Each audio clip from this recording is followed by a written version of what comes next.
আসসালামু আলাইকুম রহমতুল্লাহি বারকাতুহু নাহমাদুহু ওয়া নুসাল্লি আলা রাসূলিল কারীম আম্মা বাদ। আপনাদেরকে একটি হাদিস শোনাচ্ছি, সেটি হচ্ছে সময়কে গালি দেওয়া।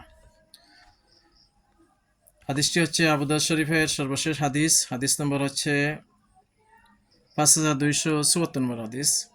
বাবুন ফির রাজুলি ইয়াসুব্বুদ দাহরা, মানুষ সময়কে গালি দেয়।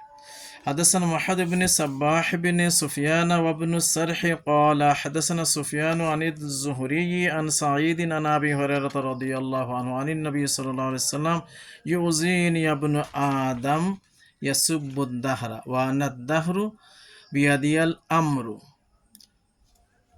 أقلب الليل والنهار। হাদিসটির তর্জমা হচ্ছে, বনি আদম আমাকে কষ্ট দেয়। আল্লাহ রাব্বুল আলামিন বলছেন, বনি আদম আমাকে কষ্ট দেয়, সময়কে গালি দিয়ে আমাকে কষ্ট দেয়। আর আল্লাহ রাব্বুল আলামিন বলছেন, আনাদ দাহরু, সময়ের পরিবর্তন আমি করি। বিয়াদিয়াল আমরু, সকল কিছু আমার নিয়ন্ত্রণে। আল্লাহ রাব্বুল আলামিন বলছেন, মুকাল্লিবুল লাইলা ওয়ান নাহার, আমি দিন এবং রাতকে পরিবর্তন করি, চক্রাকারে পরিবর্তন করি।